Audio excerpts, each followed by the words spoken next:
Sanki zincir vurulup bu saat kollarıma, sepilip qara tikan elə bil yollarıma. Fələyin çarxı dönüb, gözümün nuru sönüb, ürək halsız döyünür, yaşamaq eşkim ölür. Budur eşkin kitabı, olmayaydı belə kaş. Hem onu bağlamışam, hem de ki qəlbimə daş.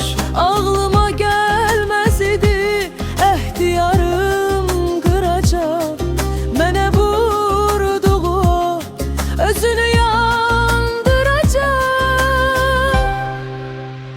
Elə bil ömrü boyu dinməmişəm, bilməmişəm. Sanki dünyaya mən heç baxmamışam, görməmişəm. Bu həyatın yoludur, yaxşı yamanlarla dolu. Bunların fərqini mən görməmişəm, bilməmişəm.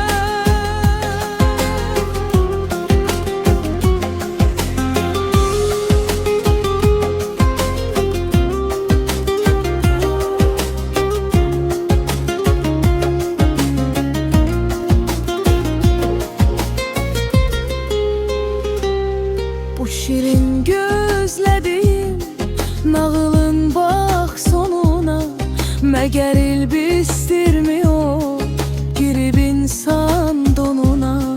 İnanıp xoş sözüne ona verdim canımı, pozdu haincesine əhdimi peşmanımı. Budur eşkin kitabı, olmayaydı belə kaş. Hem onu bağlamışam, hem de ki qəlbimə daş. Ağlıma gəlməz idi ehtiyarım qıracaq, mənə vurduğu özünü yandıracaq. Elə bil ömrü boyu gülməmişəm, bilməmişəm.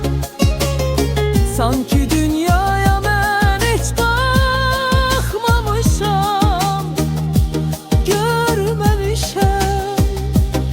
Bu həyatın yoludur, yaxşı yaman